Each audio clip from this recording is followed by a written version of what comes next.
I said this was coming, and I'd like to break down a video that I made over a year ago, the good and bad of all D&D editions. I'm going to pop it up on screen here. I had over 6,000 views, but most importantly, 116 comments, which for a little YouTube guy like me is quite a bit. It sounds like there was definitely some inaccuracies in my timeline, which I'm going to attempt to correct in this video.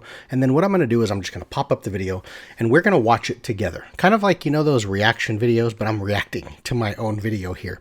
And I'll kind of, you'll see. Let's get into this. There might be a lot to chew on here. So actually a couple of orders of business very, very quickly. So moving forward for the next couple of months here, you're going to see, I don't want to say a lot less videos, but I'm going to focus more on content and video quality versus quantity. I would not be human if I was not making excuses. So here's a BS excuse very quickly. Each probably 20-minute video takes about 2 to 6 hours to make. And as I am currently mud deep into writing my 5th edition D&D world setting, which I made a trailer on, which you should check out. I think it's the last video I've made prior to this one, of course. Take a look at that video or that trailer. It's the coolest thing you'll ever see. So as I'm focusing all of my creative energy and effort into that, I'm going to focus more on quality content versus quantity. But I haven't forgotten about you guys. I'll put up the videos when I can. What else? You may notice that I'm wearing a Yoda shirt. And I don't know if you can see it, but somewhere on the shelf I am failing in my nerd credentials. I have not watched Mandalorian yet. So I've heard a lot of good things about it. I trust you guys a little more. Is it true? Is it worth a watch? Anyway, let's jump into this video. I'm going to speed it up here so that I can get through the video quickly, and then I'll pause it and sort of amend and make modifications and changes where necessary. Here we go. You've seen this part of the video before. I'm basically just rambling over and over about how I think the biggest thing that I'm noticing between any iteration where there's one addition to the next is it's not what you put in, it's what you leave out.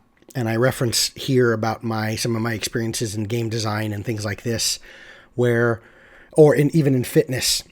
I think I mentioned some statement of 80% of your results when it comes to athletic fitness and things like this come from 20% of the things you do. So I think the reason for it, and obviously there's marketing and, ownership changed, right? Wizards of the Coast took ownership of TSR and so on. But for the most part, when we create these new additions, especially if we start to think through what is WotC going to do differently in 6th edition, it's not so much what you put in, it's what you leave out. So there's a lot of extraneous bullshit basically in previous editions, and then those things have been left out as we've gone from edition to edition. So that's kind of what I talk about right there. Had a game I think called Chainmail, which was a big Chainmail. Okay, so here's what I'm going to do. Let's do it in real time right here. I think there's a dude's blog. I don't know who this person is. Very cool person. What's his name? Shane Plays is I'm going to put a link in the website, but he's sort of elegantly laid out in order the timeline. So I want to first pop this on screen right here. I'd like to give a big thank you to Mark Faulkner. He replied in my comments where I said that I would be making an updated video. And since I was getting a bunch of shit about how my timeline was all jacked, which at the end of the day, folks, I think that's beside the point of what the intention of the video was, but whatever. I'm going to try and amend and fix the timeline to make it more accurate. And Mark was kind enough to comment the exact order of D&D from beginning to end. So on screen right here, we're looking at Chainmail was the very first thing that came out. Then you had 0 edition, which you'll see. We had the Holmes Basic. Then we had 1st edition. Then we had BX, which I believe is like another basic edition. And then we had BECMI. BECMI stands for Basic, Expert, Companion, Master, and Immortal. This is because that edition was originally published as 5 boxed sets. Okay? So that's what was there. After BECMI, you had 2nd edition. Then you had the Rule Cyclopedia. Then you had 3rd, 3.5, 4th, and 5th. Okay? So that's the order. Accurate timeline. Thank you very much, Mark Faulkner, for commenting so that I can fix the thing that many boo, boo, boo, fire, Princess Bride or something. Okay, so here's Shane plays. There's Chainmail, more Chainmail. This is OD&D, Gangster D&D original, right? This is kind of what it looked like. You can Google these things. You could probably find PDFs and all this stuff. But, you know, if we were to talk a little bit about going back a little bit, I wouldn't go all the way back here. You know, if you want to play some older editions of D&D, you're more than welcome to, but don't go back this far. And I wouldn't doubt that some of this stuff is worth quite a bit of money if you had some original copies of it. But there's original D&D. And then here's where you had, what are we looking at? We're looking at Holmes Basic. So the story here is, here's another picture of Holmes. He's the guy that was sort of, I don't know if contracted or whatever, but he was the one that made this basic set. It's known as the Blue Book. So I've seen pictures where there's both a little bit of blue and red, but it's that one. Okay. After Holmes Basic came first edition D&D, right? Where you have right here, kind of this box set type of stuff. And you'll notice all of these type of things. Like first edition, where are we at? Right here. That's the player's handbook, right? That type of stuff. Okay. And then you had BECME, which are these here, I think. You had like the expert rules. Remember what I had said is BECME is... it stands for Basic, Expert, Companion, Master, and Immortal. You'll notice there's Companion, there's Expert, Master, Immortal. There's your... And it was released... That edition was originally published as 5 boxed sets. Okay? So you had... and then some other changes. Further levels are included in the Expert set, BECME D&D. Unlike the J. Eric Holmes and Tom Moldvay versions, Frank Menser and his team made significant changes to the rules. The game now played very differently than the previous versions, which had all existed as half-hearted sales for the original game and marketing material for D&D, for AD&D. This significant departure from the original rules and nearly absent marketing of AD&D led to the product line eventually being cut after its rules were collected in the Rule Cyclopedia. Okay, so after BECME, then came second edition, then the Rule Cyclopedia. So we had second edition, which is this stuff here. Okay, and then you had the Rule Cyclopedia, which is this thing here. And then after that is the simple 3.0, 3.5, 4th, and 5th, which are... There's 3rd, there's 3.5, and it always says right there, Core Rulebook 3.5. And then you had 4th edition, and then you had 5th. We know 5th. So anyway, let's get back to the video. There's a little more accurate timeline. I'm going to keep that on screen so I don't get dumped on some more, but here we go. Like miniature wargaming game, whatever that means, that Gary Gygax was playing, and that was supposed to be like the big influence for D&D in the beginning. The interesting thing about Chainmail, though, is there was a system of rolling some dice to... Okay, we'll go ahead and skip ahead on this. We don't need to worry about this too much. I think the big thing here, takeaway, is you don't have to go back this far, but it's nice to know where things started, right? And then we get into, there's the sort of rules edition and various books. 0 edition stuff. Started to put the things out there for the public, right? Put it on shelves, make it more accessible. And that's when they started to create all these different box sets that we might be familiar with, right? And you've got the basic. And that's where we talk about Holmes Basic, and then BX, and then BECME, right? The Expert Edition, the blue cover and the red cover and all these different things. So there's definitely some nuances and rules and stuff in there, but that was when... I did play D&D back then. It was good. I think, you know what? What's interesting with stuff like this is when I look back at the old editions, it's always hard to differentiate or separate the power of nostalgia. Very, very powerful, right? It's like someone saying, I just admitted I don't watch The Mandalorian, but it's like someone saying, dude, do you think Mandalorian is as good as original Star Wars? You know, I mean, there's people no longer with me in my life, you know, loved ones that I went to the movies with to watch Empire Strikes Back. I remember, you know, being in New York City, standing in line in the cold, you know what I mean? So it sparks more than just the content and the greatness of Empire Strikes Back. So it's hard for me to compare. Now, I'm certainly not going to say that Phantom Menace or something like that, although Darth Maul is a badass. I think he's one of the greatest Sith in all the movies. I'm not going to say that Phantom Menace, you know, I know good from bad and whatnot, but I think with the old, where I'm going with this is the old versions of D&D, I can't separate that I was so young. When you're 9 years old and you dungeon delve and the dragon, you know, your dungeon master, whoever it may, you know, who's your cousin that's 3 years older than you, says a dragon flies in and lands on the ground. And remember, you know, we didn't have miniatures. We didn't have Terrain and Dwarven Forge. I didn't have any websites to reference this. I didn't have Lord of the Rings, the movies, to look at. You know, we had Dragon Slayer and Beastmaster and Conan the Barbarian and, you know, He-Man cartoon. That was my fantastical world. So the way I just pictured all of these things, it felt like, oh my gosh, this is real, something I really get to do. There was power in that. I don't remember the story. You know what I mean? So it's hard to separate, you know, what's better, which should you play. But I think, like I said, going back to Chainmail and the original box set stuff and the things that were like in pamphlet form, that's just to give a little bit of homage and respect to where it came from, right? To just understand that. But if you're an 18-year-old and you want to delve into D&D now and you're watching this video, you don't need to go back 40 years ago. You know what I mean? It's like, you don't need to go back to, you don't have to listen to all music, classic rock from the 80s, in order to appreciate anything modern. If you like the modern stuff, you listen to the modern stuff. But respect and understand who AC/DC and Black Sabbath was, right? So, going back, you know, I had fond memories of certain things. I don't remember enough of the rule sets, but let's see what I ramble about here. TSR really started to give us some meat that this game. So, first edition D&D, let's talk about the things that I think were bad. Remember, ignore the pictures I'm popping up on the screen here in the video. I've fixed them in this current video. Nuances and differences within the various races and classes. What do I mean by that? Well, some classes literally got more EXP depending on what stats you had. There was something like if your fighter had a strength of 16 or greater. I remember that. Some folks are up in arms about it in the comments, and I respect everyone's opinion, so wonderful. Be civil, right? Be respectful to each other's opinions. Remember, you're leaning into nostalgia here. Fond memories that people have. So for you to dump on that, but say you didn't like it, it's kind of like indicating that, you know, some people may take it as you don't just like the rule set that I like to play in. You didn't like the people art. You know what I mean? That type of thing. So keep it separate. But when we're dealing with first edition D&D, there was a lot of difference and sort of discrepancy between the type of, you know, a paladin was much more difficult to level up than a thief.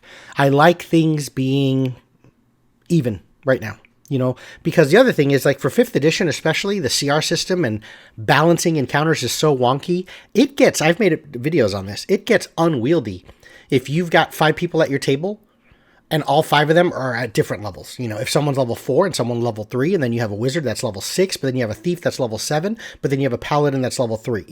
It's just too weird. So keep everyone together. I like that. I am not saying that the direction they've gone with Tasha's, I believe that's too far, where it tries to equalize everything. That's bullshit. I'll make a video on Tasha's and my problems with that. That whole entry beginning part, and I know all of Tasha's is optional, but that entire beginning part where it talks about, you know, all races, halflings, guys, I'm a professional, excuse me, I'm a professional strength and conditioning coach. Okay, I do this for a living. I understand strength quite well. I'm fascinated and enamored with everything from strongman to Olympia to Olympics to athletes and all this other stuff. And I never, ever like to bring in real life examples. Although, if you want to create a good world, use some real life examples. Doesn't mean you have to go into medieval Europe. Lean into some other world settings, or real world mythology, African mythology or something like that. That's not given a whole lot of attention. Everything feels like it's Rome and Greece and stuff like this, right? But though I'm not really big into bringing real world influences and using that as the foundation for some accuracy in Dungeons and Dragons, halflings are not, should never be, as strong naturally as Goliaths. So the fact that you can manipulate stats and you can level up your ASI, right? All halflings can get up to a 20 strength, no different than a Goliath. It's just going to be easier from the start for a Goliath because they are naturally stronger. That's just the way it is. So the whole Tasha's thing, that direction of equalizing everything, that's its own separate video, okay? So talking about what's going on here. XP. You know, the wizard, or I think it was a magic user at the time, if he had a high... That's all I rambled on about this part in first edition, was just that there was a lot of differences. I like that it's sort of equalized now to a certain extent, at least as far as leveling goes. Let all your players level up at the same time, You got more EXP. regardless of what classes they pick. You're playing with EXP and progression system based on the stat, and could go up to unlimited difference. So there were just little edition D&D in current iterations of D&D.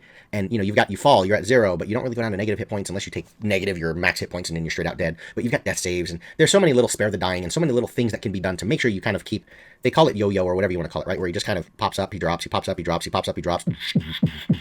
You get it. I think what I'm rambling about here is there was a certain level of heft and weightiness to the consequences of the game back in old school D&D. It feels like modern stuff has become a lot more arcadey, right? Which is why I think people have really leaned into things like Dark Souls and Bloodborne.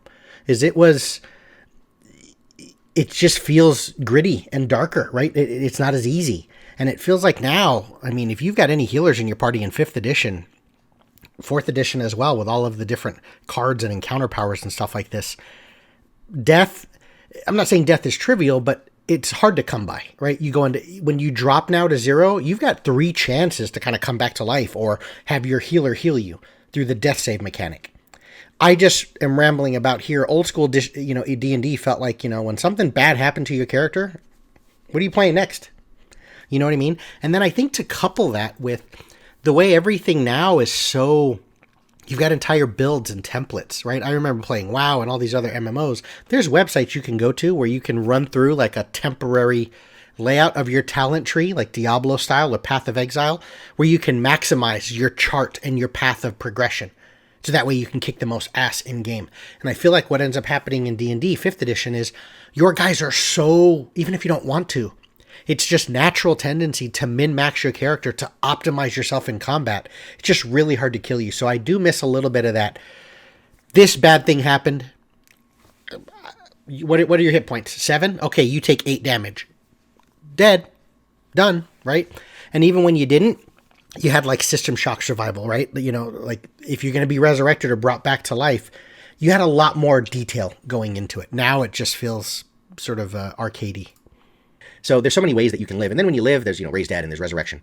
And I like that 1st edition had this sort of survival chart referring to your constitution score. And maybe using something like that and implementing that is just... So there you go. I'm not going to go over it again. And he started to he wasn't able to disassociate, life from the game and whatnot. And he became suicidal and things like this. So I don't think it shined... I enjoyed the movie, but I don't think it shined a good light on it. And perhaps that was by intention. Okay, I think what I'm rambling about here is there's a movie with Tom Hanks in it called Mazes and Monsters or something like this. I've seen it a couple of times. And I think it's just a combination of that and then the whole satanic panic of the 80s, early 90s maybe, where, D&D was, said to be responsible for all these things and all this other stuff. That's kind of separate. It felt like, I think the essence of what we're talking about with 2nd edition D&D here, and maybe late 1st edition stuff, was we started to feel like we were our own little community. Like it was not accepted, right? And you'll notice that this timeline, this late 80s, early 90s, this is about the time when you had... So I'm a little older than like the Matt Mercers and stuff like that. But I feel like this is about the time when you had all of the people that are playing nowadays, the mid 30-year-olds, early 40s, where I'm a little bit past that age range. They're talking about D&D being this thing where you were made fun of and you had your own little community. And then obviously societally you had this satanic panic and sort of that essence to D&D. So it was like taboo to be playing this game. There's a huge shift, obviously, with the internet and the ability to find like-minded individuals anywhere through Discord and Twitch and things like this. And I think that's why Critical Role is so successful. Yes, they are good, and Matt Mercer is an incredible dungeon master, and the players are, obviously amazing with their voice work. But it's showing people being geeks and nerds and saying that, hey, it's okay, and inclusivity and things like this. Again, I'm going to make a separate video on it. WotC, I believe, has gone a little too far. Here's the ultimate statement with Tasha's. The way Critical Role shows it's cool and good and okay to be geeky and nerdy and love this game, and the world is starting to accept it, right? These books are now on the shelves in Target. You would not have seen that during the Satanic Panic, right? My mom wanted to burn these books, okay? Which is kind of interesting and ironic, given the whatever. But it's so accepted. But I believe the way they play, the way Matt Mercer, and I use them as the example because they are the juggernaut as an audience of people that don't know what D&D is to look to, right? You have very famous people, Joe Manganiello and Vin Diesel and, celebrities in the world and Deborah Ann Woll and things like this. that are playing D&D and it's now acceptable. I believe that needs to and it should have stayed at the table. You as a human being, as a dungeon master, should include everyone and give everyone ample opportunity, no matter what their race, religion, creed, sexual orientation, whatever. What Tasha's has done is, I know it's an optional book. It says it in like the first paragraph of the book. But Tasha's is now giving us an actual physical thing we buy and spend our money on as a rule that's saying, hey, you should do this. I don't like it as a rule, because then what happens is the moment it's in an official book, it can cause a little bit of contention where you have players that maybe don't have the experience socially or the experience with other editions and remembering what it was like during the Satanic Panic that are now going to kind of latch on. Well, it's in the book. Can I use it? Are you house ruling this? Are you not using official stuff? You know what I mean? So I believe it should have been left out. But that's all I ramble about here, is about remembering playing at a time when, I mean, my circle was all geeky like me. We watched the same movies, the same shows, played with the same toys, same arcade video game stuff. So it was easy to find my group. But I respect and understand the difficulty that some may have had in sort of having to keep your D&D love a secret. Showing it a little more mainstream of how bad this role-playing game can be. Second edition started to really remove a lot of the sexually suggestive artwork. They removed any options for evil playable characters, so the half-orcs were gone and assassins were gone, and then demons and devils were no longer referenced. And I think there was... That's where I'm just rambling about. Sort of what I'm saying there is it felt like, you know, the company itself, which is still TSR here, really started to respect that people were having problems with this. You know, and from a marketing and business point of view, if you're being branded as the witch, you're not going to get a lot of sales, right? Like, parents aren't going to want to buy this for you for D&D. Look at now. Christmas, or buy it for you for Christmas. Christmas just finished. How many people probably got Nozur's miniatures or dice or all these other things, right? It's common now. You know, grandma bought you a new D&D book. So I think from a business point of view, it's like, let's clean up the game a little bit and really move ourselves away, especially if there were any horrible acts or, you know, real life events that happened that someone pointed to, like is often the case, you know, because they played D&D, they did this, you know, that type of thing. So you saw a big separation during that time. None of this affected my gameplay at the table. We still did what we did because as human beings, we're cool people and we were able to differentiate and separate fighting demons from going to fight demons in real life. Big change, perhaps negatively, in second edition because of the Satanic Panic. They wanted to disassociate from the things that people felt were dark and horrible and promoting just bad things for the young. Right there. I said it best already. All right. It was sort of removing the demons and devils and evil stuff because of Satanic Panic. Here's another good one. Another good one was the separation of spells into different spheres and schools. That was the first time we saw that. And I think that's a good thing because look where it's gone now with 5th edition and how different the wizard can be if you are an evocation wizard versus an abjuration or divination wizard. So in the very beginning, I had talked about, you know, what do you leave out? What do you keep? I like things like this where the reason perhaps, and I don't know, I wasn't one of the designers of 2nd edition, but you know, where it would make sense that the whole Satanic Panic and wanting to get away from that, they had to clean up certain things. I like that they started to create that distinction between necromancy and evocation and like divination, right? There's like helpful magic and then there's bad magic. So you're making that choice to go into the bad magic necromancy role versus all magic just has this horror element to it. But having those 8 specializations creates 8 very distinctly different wizards, right? An abjuration or divination wizard is a very different wizard in gameplay than an evocation. So that's really cool as we moved on into 5th. So that was a 5 in and of itself. Is there was just a lot of complexity, a lot of fiddly bits. There were some skills that were very redundant. I prefer sort of the change into 5th edition where 3.0, 3.5 had, I think it was like both hide and move silent, whereas now we just have stealth. So crunching that stuff down is pretty cool. I wish, and this is something I've heard someone else mention, but it's something I'd look for in a 6th edition. I don't think skills level up well enough. So, you know, we have ASIs. 5th edition is very, very combat oriented. Like it feels like when you're building a character, every moving part, all the things on your character sheet are all about what happens when you roll initiative. Yes, you can make skill checks and there's skill challenges, but I wish there was something that would afford a little bit more, you know, that a level 19 paladin, besides just having more bonus to your roll, might have more effect and impact with persuasion than a level 4 paladin. Besides success rate, I guess is what I mean. So just a few more little rules for the Dungeon Master to wrangle through. And that's what I do believe 3rd edition and 3.5, the complexity of all these little moving parts where combat had a lot going on, but it felt like the entire game, all aspects, social, exploration, and combat, all had just a lot of things to weave through that you could play with, right? Like rogues having all of the skills and just so many more skills than a fighter or something like there was more difference. So the fighter was better in combat for the most part, but a rogue had just so many more skill points that it was noticeable when they were adventuring in a dungeon versus the fighter. Where in 5th edition, you can kind of Hulk smash your way through things. And sure, you need to have like, dexterity checks and see the trap and use your thieves tools and expertise in them in 5th edition, but there was just more separation. So if you're looking for an edition that has a lot more mechanics and a lot more crunch, just a lot of fiddly bits, you may want to look back to 3.0 and 3.5, which I believe was the magnum opus, I guess, of D&D. When it comes to the complexity of it. Not in a bad way, because the rules were, if you digested it and you played in it long enough, you could work your way through it. It wasn't sloppily written, but just there's a lot more moving parts, and they've simplified and dumbed things down in 4th and 5th. There was some redundancy. There was a lot of crunch, is what they call it. There was a lot of meat. We started to know build your character in whatever direction you want. They have excluded the new people simply because to 3rd edition 3.5, like the Forgotten Realms and Eberron, some of the best worlds that I think exist came about during this time for me. So that's wrong.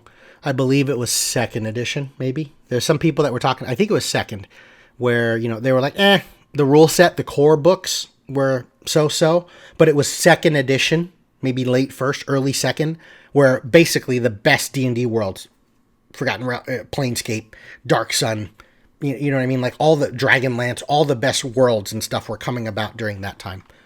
There's a lot of really good things. So even though I say there's a lot, and that might have been a bad thing, for many, that can be a really good thing because it gave us so many options and fiddly bits. It felt like 3rd edition 3.5 was it may have excluded the new people simply because it was a little tough to get into. There were so many, if I brought in that milk crate and you said, hey, we're going to play this game, you've heard of D&D, but this is the first time you're ever playing it, they would look on the table and be like, dude, I don't even know where to begin, right? But for the gamer, for those that were willing to delve into it, for those that bought all those books and just invested themselves into 3.0 and 3.5, it felt like it just let nerds sit and be nerds among that table and just really have fun. So I think so I do respect and understand, and I do agree with the stance they're taking with 5th now, where inclusivity, once again, I think you can take it too far, as I've already belabored on for a long time now, but it does feel a little easier to get into. If I had a brand new to D&D, never played any tabletop role-playing game, let alone, and I said, here's my milk crate of 3.0, 3.5 material, you might turn a bunch of people off. There's a lot of moving parts. Look at how elegant Overwatch is as a shooter.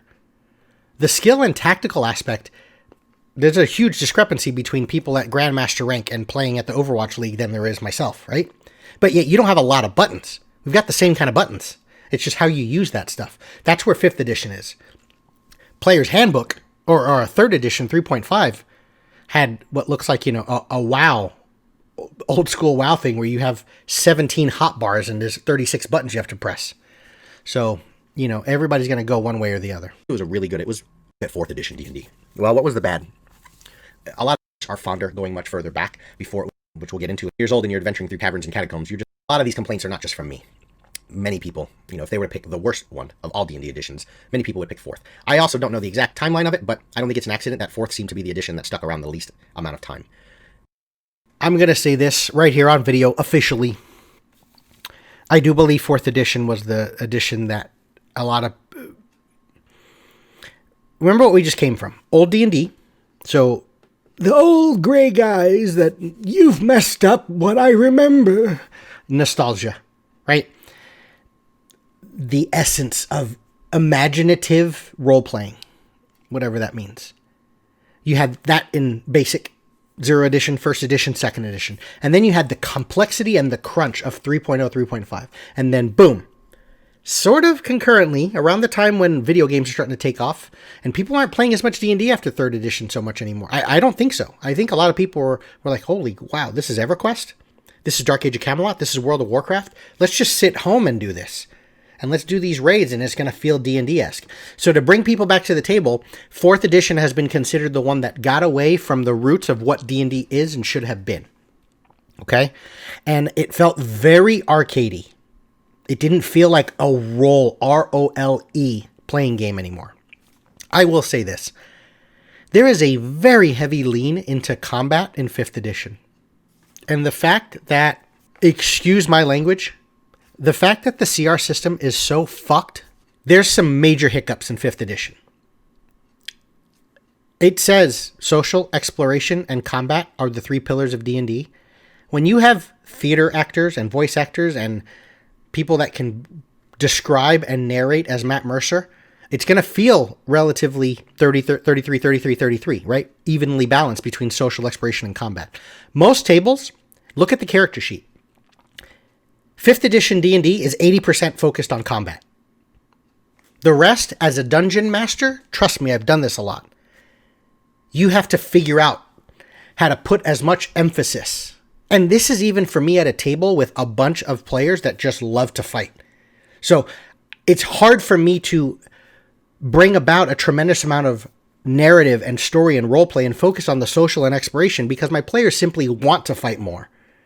But the system itself, the CR system, the rest mechanic, the healing aspect, everything is designed around combat. And that's where 5th edition seems to be going more and more. There's just more subclasses, more options for what you can do when the DM says roll initiative. And if you're going to be 5th edition and you're going to go down the road of really leaning into what seemingly is most appealing, which is combat, as much as 4th edition gets hate, for all D&D editions, 4th edition had the best combat system there was. I believe combat in 4th edition is better than any other edition, bar none, because it really leaned into the arcadey video game aspect of it. The use of encounter powers at will. It just felt like you were playing sort of a tabletop game. Look at how much Dwarven Forge, terrain, miniatures, and all of the marketing that goes into that. And how difficult it is to do Theater of Mind now in 5th edition D&D. It's advisable when you're running 5th edition D&D, have fights, have them often. If you don't, figure out why, because the system is designed around having them often. Throw a battle mat on the table, pause the game, get miniatures out, measure things. If you're going to go down the road of making it feel like a Games Workshop Warhammer tabletop war or a battle, lean into 4th edition. That's all I'm going to say about that. People said it was too video gamey. And all giving pack tactics, or they're giving different feeling and the aesthetic of just the time and place that you were in life. I mentioned this in my video game video. Here's where I think it all should be, and this is different. You're not just playing a fighter anymore. There's a Eldritch Knight fighter, but then there's a Battlemaster versus this. There's no restrictions as there used to be back in 1st edition. You can play. I do like where 5th edition has gone. It's helping bring other people in because it's a little easier to digest. I do like evening out leveling, of course, like I talked about, getting away with the stuff, getting rid of the stuff from 0 edition, 1st edition, where you had, certain classes just needed more EXP to level up. I do like the differences in a champion fighter doesn't feel like a Battlemaster fighter, right? The subclasses feel different enough. So I do like that. Not all fighters are equal. There's a lot I love about 5th edition. But moving on, and I don't want to talk too much about what I think 6th edition should be because I'm kind of working on, it's a daunting project. I want to finish my world setting first. I'm kind of working on my iteration of what I think 5.5 or 6th edition should be. So I think I'll just leave that for that video. 5th edition's really good. I think if you were to take this video, the one I'm making here now, go back and re-watch the whole video here that I put up that I'm highlighting and talking through here. And watch my upcoming Tasha's video about where there's things I don't like the direction they're going. I think you'll get an overall gist and flow of my take on Dungeons & Dragons over playing this for 40 years. So that's long enough. I think we'll leave it there. Thank you once again, Mark, for the timeline. Hopefully it's a little more accurate, if not entirely accurate for those of you. And I've left it on screen the whole time so you can Google to your heart's content to go back and forth and so on. But whatever it is, guys, whatever edition you play, remember the essence of it. Find cool people that you enjoy, whose company you enjoy. Sit down at the table. Imagine some cool things. Play it in whatever edition, whatever system you want. And just have fun. That's all I have for you folks. See ya.